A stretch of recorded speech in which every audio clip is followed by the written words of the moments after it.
1980년대 이전까지는 한국의 공업 능력은 성숙하지 못한 상황이었습니다. 국내 조선업계는 호위함 건조 경험이 전혀 없는 상황이라서 외국 회사의 도움을 받아 설계와 제작을 맡게 하는 실정이었습니다. 이뿐만 아니라 1970년대에는 30에서 70톤의 고속정 건조를 위해서는 미 해군의 태역 엔지니어들이 설립한 설계 회사와 기술 제휴를 맺으면서 군함을 건조할 수밖에 없었는데요. 남북 간의 대립이 극에 달하던 1960년대 후반, 한국 해군은 1963년 5월 미국의 플래처크 구축함을 들여와 주력 전투함으로 사용했는데요. 우리 해군에 비해 함정의 톤수면에서 열세했던 북한군은 1967년부터 구소련을 통해 스틱스 대한미사일을 장착한 코마 5사급 미사일 고속정을 도입하기에 이르는데요. 북한 해군의 미사일 고속정이 새로운 위협으로 부상하자 1975년 7월 한국형 호위함의 국내 건조가 추진되었습니다. 그러나 당시 국내에는 호위함과 같은 대형함의 경우 건조 경험이 전혀 없었기 때문에 결국 외국 회사의 도움을 받아 함정 설계에 들어갔습니다. 당시 군함 건조 기술을 현재 시각으로 보면 정말 기가 차는 방법으로 군함을 만들었습니다. 그중 첫 시작이라 할 수 있는 울산함은 1977년 설계팀이 구성되어 설계 작업이 시작되었고 1978년 4월 말에 기본 설계가 완료되었습니다.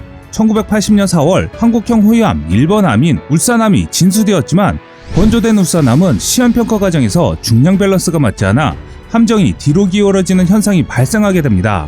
결국 함수 부분에 시멘트를 부어 함정의 밸런스를 조정하였으며 이후 건조된 함정들은 엔진실의 위치를 변경해 문제를 해결하기도 했습니다. 이런 우여곡절 끝에 한국은 비로소 호위함 1, 2번 함인 울산함과 서울함을 만들면서 처음으로 조함 규정과 매뉴얼을 만들기 시작했습니다. 자체 건조 기술 없이 시작한 군함 건조는 장기간 운용에는 부족한 수준의 군함밖에 만들지 못했는데요. 1980년 전까지 한국 해군은 미국에서 공유된 구축함을 들여와 주력 전투함으로 사용하였습니다. 반면 울산함은 우리 손으로 만든 최초의 프리킷함이었습니다. 울산함은 공여받은 구형의 미제 구축함과 달리 당시로서는 최신의 사격 통제 장치와 자동화된 함포 그리고 먼 거리에 적함정을 공격할 수 있는 대한미사일을 장착하고 있었습니다. 울산급 호위함은 1993년까지 초도함인 울산함을 포함하여 총 9척이 건조되었으며 해군의 주요 전력으로 운용되고 있었는데요. 하지만 울산함은 취역 후에도 수많은 시행착오를 겪어야 했습니다. 당시 북한 해군의 고속정을 상대하기 위해 급하게 건조된 울산급 호위함은 속도 부분에는 많은 노력을 기울였습니다. 높은 속력을 얻기 위해 상부 선체는 가벼운 알루미늄으로 제작되었고 하부 선체는 철제함체로 되어 있습니다. 또한 작은 크기에도 불구하고 2개의 디젤 엔진을 장착해 최고 34노트의 속도를 낼 수 있습니다. 또한 1980년대 외국의 신형 호위함에 비해 많은 함포를 장착했는데 분당 최대 80여 발의 발사 속도를 자랑하는 2문의 76mm 함포와 4문의 40mm 기관포 등을 장착했습니다. 한편 외국의 신형 호위함들은 미사일을 주요 무장으로 사용하고 함포는 보조 무기로 사용했던 반면 울산급 호위함은 함포가 주요 무장이었고 특이하게도 상부 선체에까지 함포를 장착했습니다. 우리 해군의 여건상 고가의 미사일을 주요 무장으로 하기에는 예산상 제약이 따랐고 결국 미사일보다 비교적 저렴한 포탄을 사용하는 함포가 선택될 수밖에 없었습니다. 이렇게 세계 무기 추세와는 다른 모습의 기형적인 군함을 만들었지만 한국 해군 역사에 한 획을 그은 배임에는 틀림없습니다. 외국의 손을 빌리긴 했지만 한국이 자체 건조한 군함이기 때문인데요. 이때 쌓은 노하우는 이후 세종대왕급 구축함까지 이어지는 해군 현대화에 기틀이 된 것은 누구도 부정하지 못할 사실이기 때문입니다. 울산급 호위함은 1998년 한국형 구축함인 광개토대왕급 구축함이 취역하기 전까지 각 함대의 기함으로 운용되었습니다. 또한 매년 실시되는 사관생도들의 순항훈련에도 동원되었으며 1990년부터는 병련으로 미국 하와이 인근상에서 펼쳐지는 림팩에 참가하기도 했는데요. 하지만 울산급 호위함은 과다한 운용으로 강도가 약한 알루미늄을 사용한 상부 선체에 균열이 발생했고 결국 지난 2002년부터 교대로 함정 상부 구조물에 신축성 연결부를 설치하고 주 갑판과 선체 옆에 두께 23mm의 보강판을 붙이는 형태로 선체 보강 작업을 벌였습니다. 또한 저거래에 대한 생존성 향상을 위한 작업을 했지만 노후화된 울산급 호위함을 더 운영하기는 역부족이었는데요. 그래서 한국은 이를 대체하기 위해 차기 호위함 사업을 추진하게 됩니다. 방위사업청은 지난 3월 현대중공업과 4,000억 원 규모의 울산급 배치 3 선도함 체계 개발 계약을 체결했습니다. 차기 호위함 배치3로도 불리는 울산급 배치3는 노후화된 호위함 및 초기함을 대체하기 위해 대공 및 대잠探지 능력이 향상된 함정을 국내 기술로 건조하는 것으로 2024년 체계 개발 완료 후 해군에 선도함이 인도할 예정으로 알려져 있습니다. 울산급 배치3는 차기 호위함으로 전력화된 인천급 및 대구급보다 뛰어난 성능을 자랑할 예정으로 알려져 있습니다. 특히 국내 최초로 개발되는 복합 센서 마스트가 장착되는데요. 복합 센서 마스트란 S밴드 대역의 다기능 레이더와 적외선 추적 장비를 사면 고정형으로 만든 함정의 상부 구조물입니다. 미국이 만든 이지스함에 장착된 스파이-1 레이더와 비슷한 모양을 갖추고 있지만 울산함은 우리가 만든 복합 센서 마스트를 설치합니다. 미국의 수동형 전자주사식 위상배열 레이더인 스파이-1과 달리 최신 기술의 능동형 전자주사식 위상배열 레이더가 사용됩니다. 울산급 배치3에 사용되는 사면 고정형 레이더의 경우 회전형과 달리 끊임없이 다수의 공중 및 해상 표적을 지속적으로 탐지할 수 있습니다.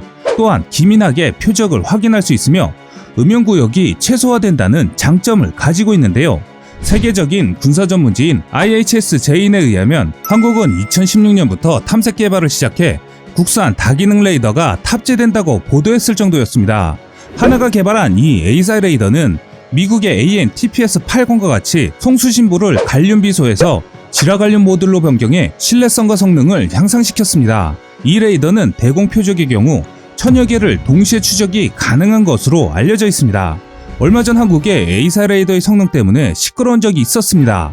정확히 말하면 이번 한국이 개발한 A사 레이더는 한국이 독자 개발한 무기 체계는 아닙니다.